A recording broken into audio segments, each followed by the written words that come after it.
In this first example of developing the truss stiffness model, we're going to use this farmland in South Adelaide, Australia as inspiration.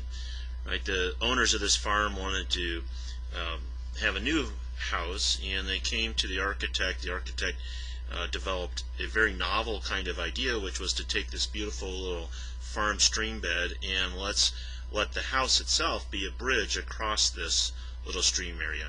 And the concept that the architect worked out with the structural engineer was this truss-like support system that supports this house. We're going to take a look at one of these verticals as a part of our inspiration. That vertical then is constrained here at the bottom, constrained here at the top, and then the primary load, the gravity load coming in from the house, is there at this mid-level. Right, and so it's a fairly large load, about 50 kips, steel material, 15 feet total length of the member, 3 square inches, and note that that leaves us with 7.5 feet approximately from the bottom to the midpoint, and then on up to the roof level. Right? And so that one critical thing, as soon as we're looking at stiffness relationships, we want that force deformation relationship, and what's left over is the stiffness.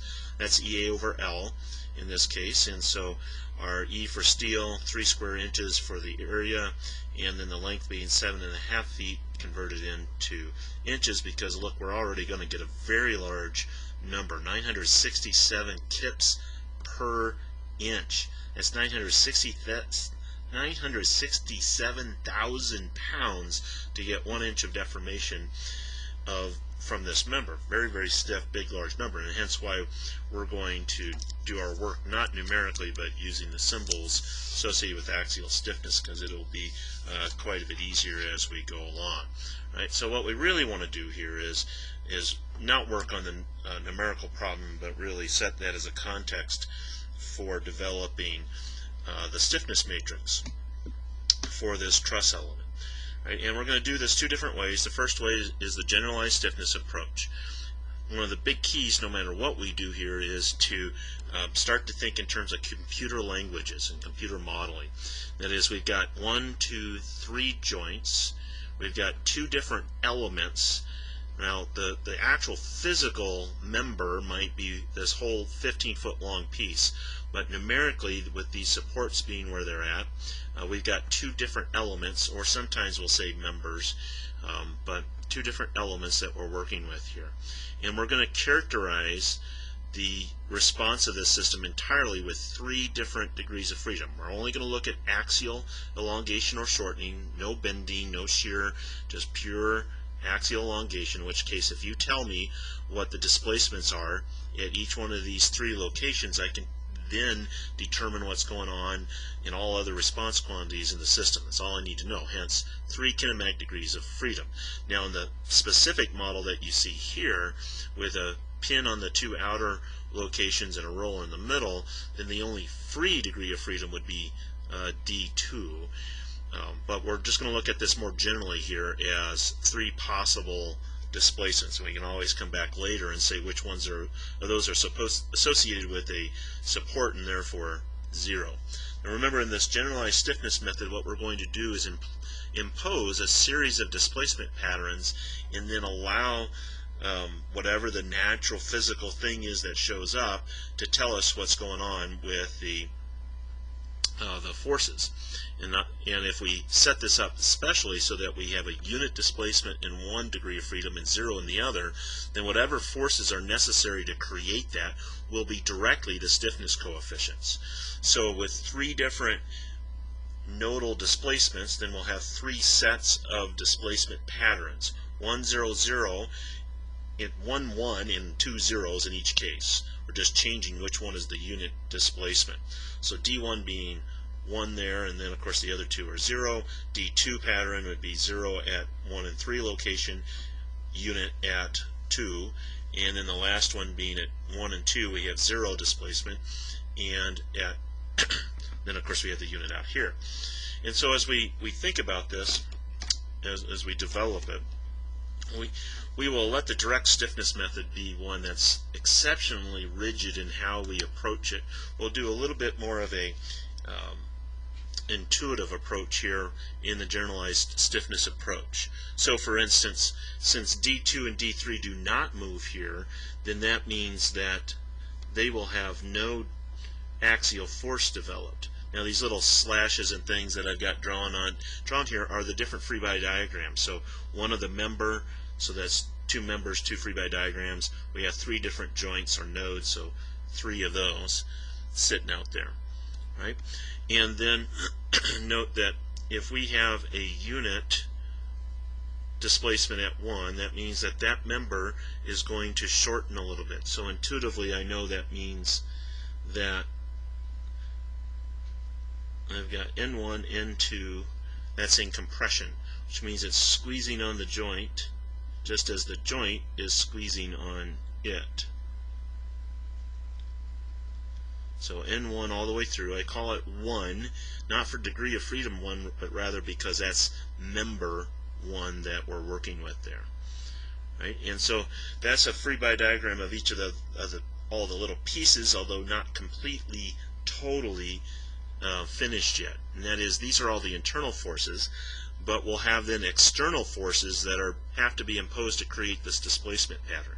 Now in general, I want to follow here the sign convention that we've already established for the degree of freedom. So not the way I think they're physically acting, I already did that for the internals, but externally I want to show those the way that they are set up in the global coordinate system. I'm using Q as a symbol of forces. It seems maybe a little odd. Some people would rather use F, and they do. Every author is a little bit different. Here I'm going to follow Hibbler's notation, and Hibbler uses Q for these forces. Hence why that's showing up that way. Right?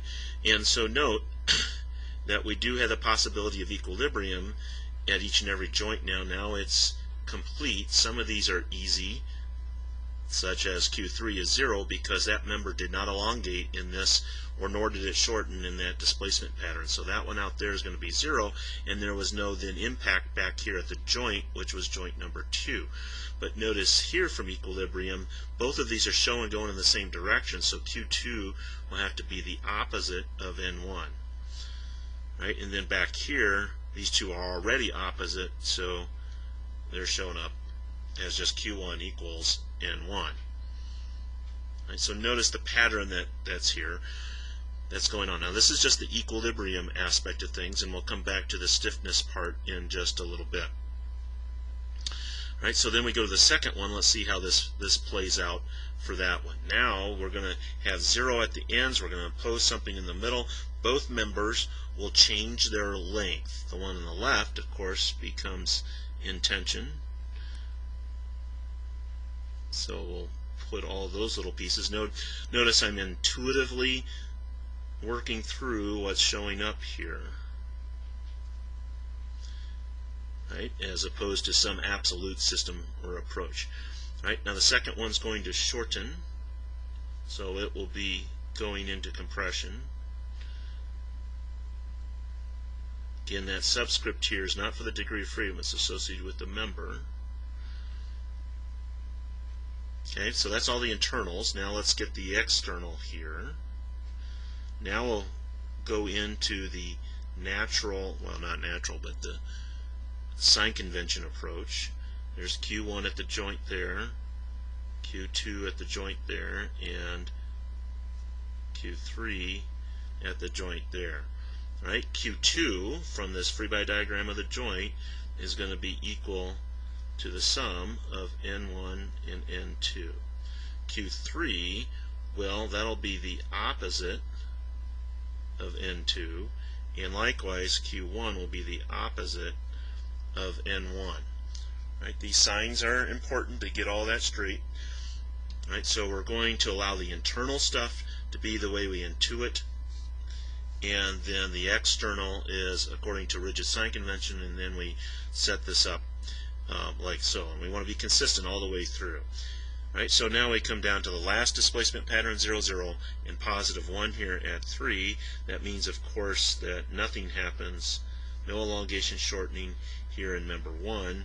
So, of course, that means Q1 would be equal to 0.